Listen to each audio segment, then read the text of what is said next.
I swore I'd never betray him, but one moment with her changed everything. My best friend, Jake, asked me to help plan his wedding. Simple enough, right? I'd be the best man, the guy who makes sure the DJ doesn't play Sweet Caroline too early and the cake doesn't topple over. But then I met his fiancée, Ellie. And those late-night planning sessions, just the two of us, turned into something I never saw coming. Something that made me question everything I thought I knew about loyalty, love, and how far you can fall before you hit the bottom. It wasn't like I planned for this. I didn't wake up one day thinking, hey, let's make a mess of my best friend's life. But life doesn't care about your plans. It just happens, and before you know it, you're standing on the edge of a cliff, wondering if you're brave enough, or stupid enough, to jump. Let me take you back to how it all started, because once you hear this, you'll understand why I'm still haunted by what I did. Jake and I go way back. Like, sandbox days, fighting over who got to be the Red Power Ranger and trading Pokemon cards like they were gold. We were the kind of friends who didn't need to explain ourselves to each other. He'd show up at my house with a six-pack after a bad day, and I'd know exactly what he needed to hear, or when to just shut up and let him vent. He was the guy who'd give you the shirt off his back, then crack a joke about how you owe him a beer for it. That's Jake. Loyal, loud, the kind of friend you don't just stumble across. So when he met Ellie, and I saw that spark in his eyes, I was genuinely happy for him. He was different with her, lighter, like he'd been carrying some weight I never noticed until it was gone. Ellie was, well, she was something else. Warm smile that could make you forget a bad day, sharp wit that kept you on your toes, and this energy that just pulled people in. She was the kind of person who could walk into a room and make it feel alive. I remember the first time I met her, at this barbecue Jake threw. She was telling some story about getting lost on a road trip, and the whole crowd was eating it up, laughing, hanging on her every word. I thought, yeah, Jake's found the one.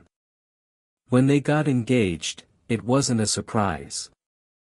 Jake was head over heels, and Ellie seemed just as in love. He asked me to be his best man, but not just the stand there and hold the rings kind. He wanted me to help plan the wedding. You're organized, man, he said, grinning over a beer at our favorite dive bar. Ellie's swamped with her job, and you know I'm useless at this stuff. You're my guy. I didn't even think twice. I mean, what's a few spreadsheets and phone calls for your best friend? I wanted his big day to be perfect, the kind of day he'd talk about for years. Plus, I liked the idea of being useful, of being the guy who could pull it off. So I said yes, and that was that. Ellie and I started meeting up to go over the details. Venues, catering, flowers, all the stuff that sounds simple until you're drowning in it. At first, it was straight up business. We'd grab coffee at this little shop near her place, spread out our laptops, and argue over whether lilies or roses screamed, classy but not trying too hard. Jake was usually at work, he's a contractor, always on some site, so it was just me and Ellie, checking things off the list. I liked her right away. Not in a weird way, just, she was easy to work with. Smart, funny, didn't take herself too seriously. We'd bicker about dumb things, like whether the napkins should be ivory or eggshell, and it felt like we'd been friends forever. But then, those meetings started stretching longer. We'd finish the wedding stuff early and end up talking. Not about table settings or guest lists, but real stuff. Life. Dreams. The kind of conversations you don't have with just anyone. She told me about growing up in a small town, how she used to sneak out to watch the stars because it felt like the only place she could breathe. I told her about the time I tried to start a band in high school and bombed so bad the crowd threw bottle caps at us. We'd laugh until our sides hurt, and I'd forget why we were even there. One night, it was late, maybe midnight. Jake was out of town for a work thing, and we were at her place, going over seating charts. We'd cracked open a bottle of wine to celebrate, finally picking a caterer, some fancy Italian place Jake swore by. The conversation drifted, like it always did. She started talking about how she used to want to be an artist, how she'd spend hours sketching in her dad's old garage, dreaming of galleries and paint-stained hands. I could see it, you know. Her, with a canvas, lost in her own world. I told her about the time I crashed my bike trying to impress a girl in high school, how I ended up with a busted knee and zero dignity. She laughed so hard she spilled wine on her shirt, and we were both doubled over, tears in our eyes. That's when I noticed her eyes, not just their color, hazel, like a forest after rain, but the way they held mine a second too long. My heart did this weird flip, like I'd missed a step going downstairs. I brushed it off. Just the wine, right? Just a long night. But deep down, I knew something was shifting. I went home that night and couldn't sleep, replaying that moment, wondering why it felt like the air had changed. It was a Thursday night, about 2 months before the wedding, when things got messy. We were at a venue, doing a final walkthrough. Just me and Ellie, standing in this big, empty ballroom with fairy lights strung up for a mock setup. She was in this sundress, twirling under the lights, laughing about how she felt like a kid playing princess. I was supposed to be taking notes on table placements, but I couldn't focus. The way she moved, the way her laugh echoed in that quiet room, it hit me like a freight train. I wasn't just helping my best friend's fiancée. I was falling for her. Hard. It wasn't just her laugh or her smile, though those didn't help. It was the way she listened, really listened, when I talked about my fears of screwing up as best man, or how she'd tease me about my terrible taste in music but still add my favorite song to the playlist, just in case. It was the way she made me feel like I was more than just Jake's sidekick. I tried to shut it down. Told myself it was stress, or the late nights, or maybe I was just lonely. I hadn't dated in a while, not seriously, and here was this incredible woman who got me in a way most people didn't. But every time I pushed the thought away, it came back stronger. We'd be picking out napkin colors, and I'd catch myself wondering what it'd be like to hold her hand. We'd be texting about cake flavors, and I'd feel this stupid pang when she signed off with, "Tell Jake I said hi." It was like my brain was betraying me, spinning out fantasies I had no right to have. The guilt was brutal. Jake was my brother in every way but blood. He'd been there for me through every breakup, every bad day, every time I thought I'd hit rock bottom. He trusted me with his future, and here I was, letting my mind wander to places it had no business going. I started avoiding Ellie's texts, keeping our meetings short, hoping distance would kill whatever this was. But it didn't work. She'd notice, ask if I was okay, and her concern just pulled me in deeper. "You seem off," she'd say, tilting her head, those hazel eyes searching mine. I'd mumble something about work, but I could tell she didn't buy it. I was stuck in this loop, wanting to be near her, hating myself for it, and terrified Jake would see it in my eyes. He'd always been good at reading me, and I was paranoid he'd catch on. Every time we hung out, I'd overcompensate, cracking too many jokes, talking too loud, anything to keep him from asking questions. Then came the night that broke everything open. It was a week later, another late session at her place.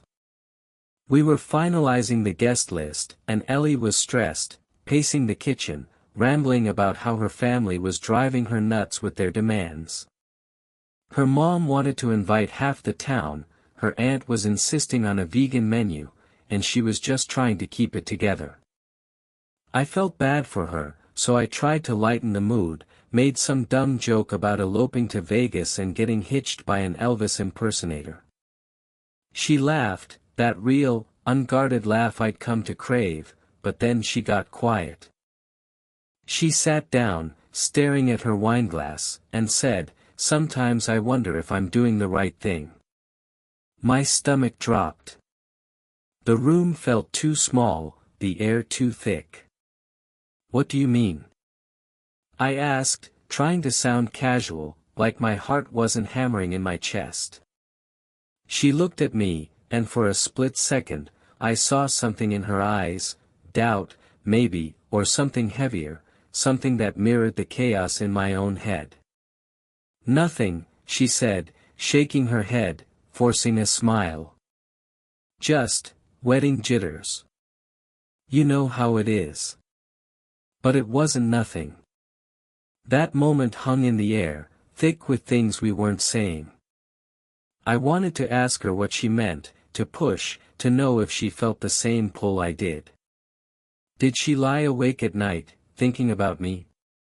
Did she feel that same spark when our hands brushed? Or was I just a pathetic idiot, reading into something that wasn't there? I wanted to grab her, shake her, beg her to tell me the truth, but I didn't.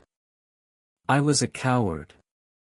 Instead, I changed the subject, started rambling about the guest list like nothing had happened. But as I drove home that night, my mind was screaming. Did she feel it too? Was she questioning things because of me? Or was I just projecting, desperate to believe I wasn't alone in this mess? I pulled over on the side of the road, my hands shaking on the steering wheel, and just sat there, trying to breathe. I didn't know what to do, but I knew I was in way over my head. The weeks that followed were torture. Every interaction with Ellie felt like walking a tightrope. I'd catch myself staring at her too long, or laughing too hard at her jokes, and I'd hate myself for it. But I couldn't stop. It was like she was a magnet, and I was helpless. We'd be at a cake tasting, and her hand would brush mine when she passed me a fork. Accidental, sure, but it'd send my heart racing, like I was a teenager with a crush. I'd lie awake at night, replaying every moment, analyzing every word, every glance, wondering if I was imagining the way she looked at me.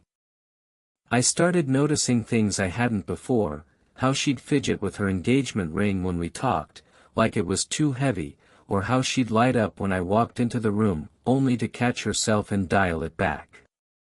Or maybe I was seeing what I wanted to see. That was the worst part, not knowing. Not trusting my own head. Jake started noticing I was off. We'd be grabbing a beer, and he'd say, "You good, man? You've been weird lately." He'd clap me on the shoulder, his grin easy, trusting, and I'd feel like the worst person alive. I'd nod, fake a smile, and change the subject, but the guilt was eating me alive. I started pulling away from him too, skipping our usual bar nights, claiming I was swamped with work or tired. The truth was, I couldn't look him in the eye without feeling like a traitor. Every time he talked about Ellie, about how excited he was for the wedding, it was like a knife twisting in my gut. He'd go on about their future, kids, a house, the whole dream, and I'd just sit there, nodding, praying he couldn't see the truth written all over my face. But Ellie and I kept meeting. We had to, the wedding was getting closer, and there were a million details left to sort out. Guest favors, table arrangements, the rehearsal dinner. Every time, the tension grew thicker. We'd talk about everything but the thing we were both avoiding. I'd catch her looking at me when she thought I wasn't paying attention, or she'd laugh a little too long at something I said, and it'd spark that hope again, that dangerous, stupid hope. One night, we were at a coffee shop, going over the playlist for the reception. She was humming along to some cheesy love song, swaying in her seat, and I just blurted it out, "You're gonna make a beautiful bride."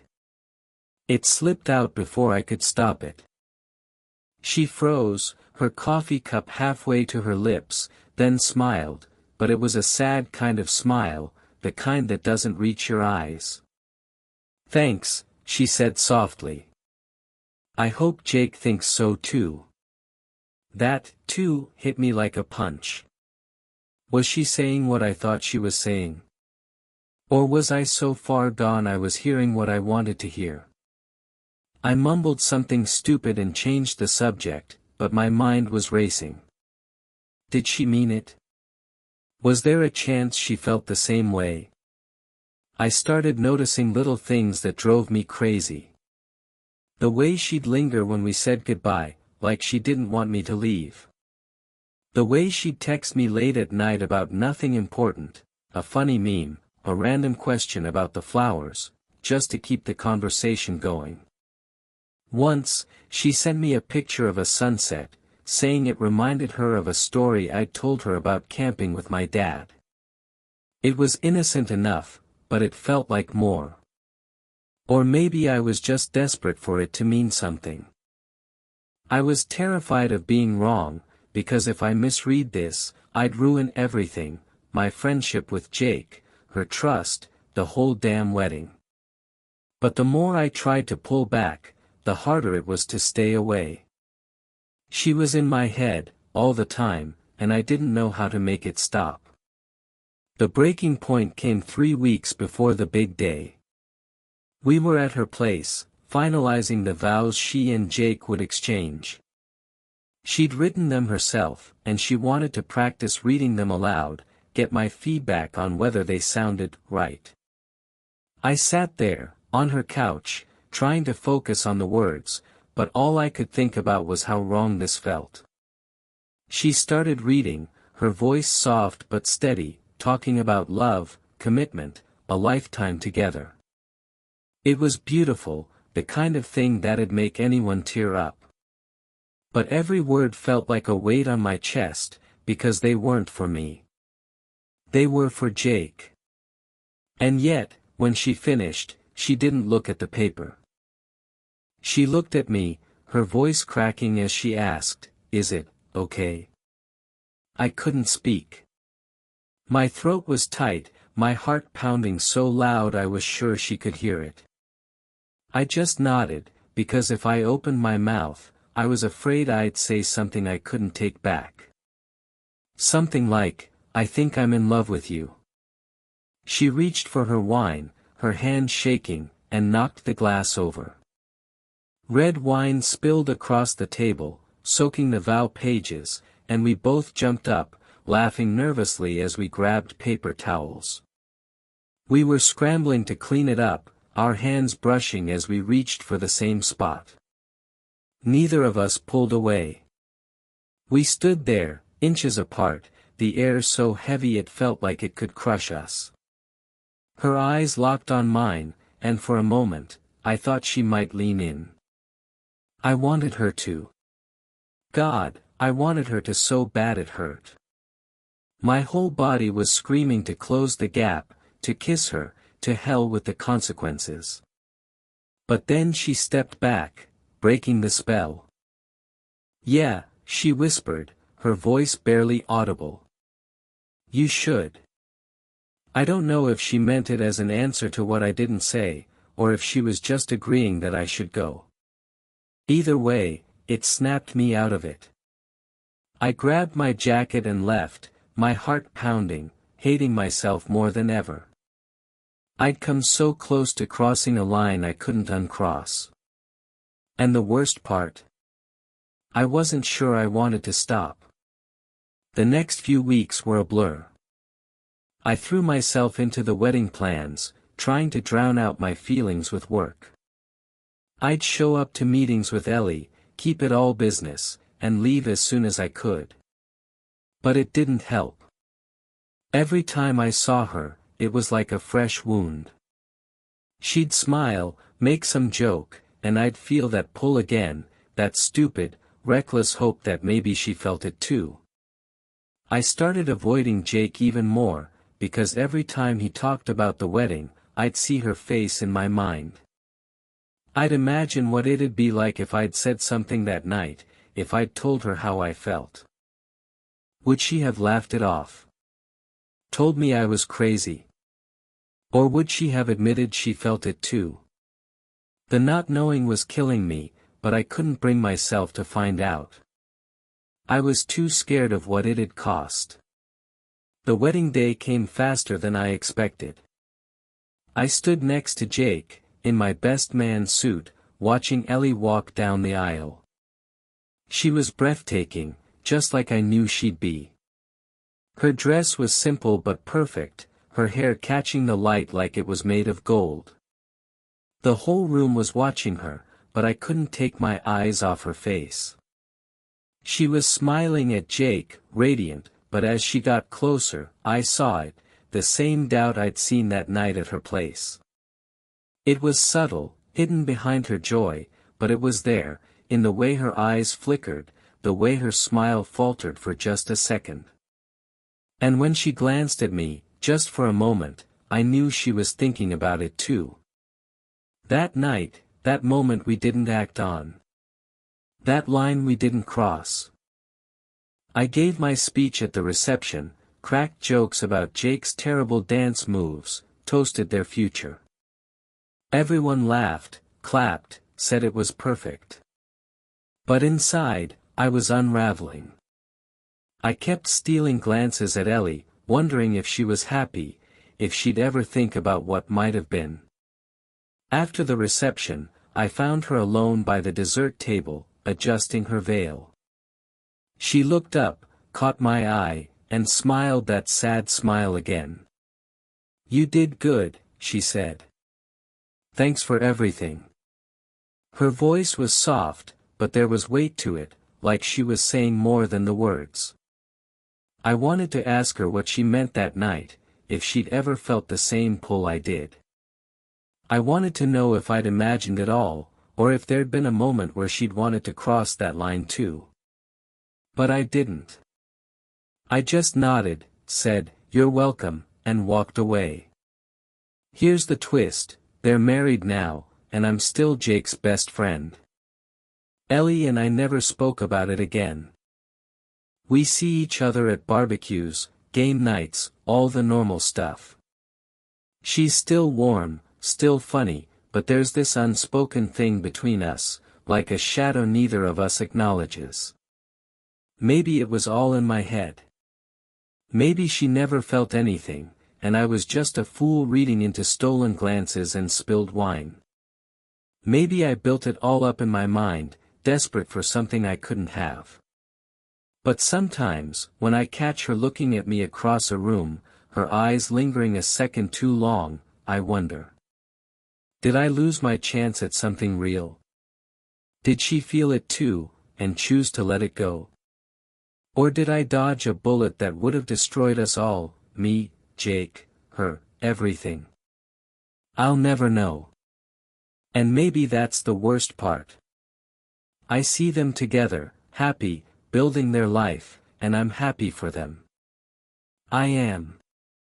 But there's this piece of me that can't let go, that keeps replaying those moments, wondering what might have been. I carry the guilt every day, not just for what I felt, but for what I almost did. For how close I came to betraying the one person who's always had my back. I tell myself I did the right thing, walking away, keeping my mouth shut. But late at night, when I can't sleep, I wonder if I'll spend the rest of my life regretting it. So, tell me, have you ever been torn between loyalty and desire? Have you ever felt something so strong it scared you, because you knew acting on it would blow up your whole world? What would you have done? Drop it in the comments, because I could use some perspective. And if you think one mistake can ruin everything, hit that like button. Thanks for listening to my mess. It feels good to finally get it off my chest.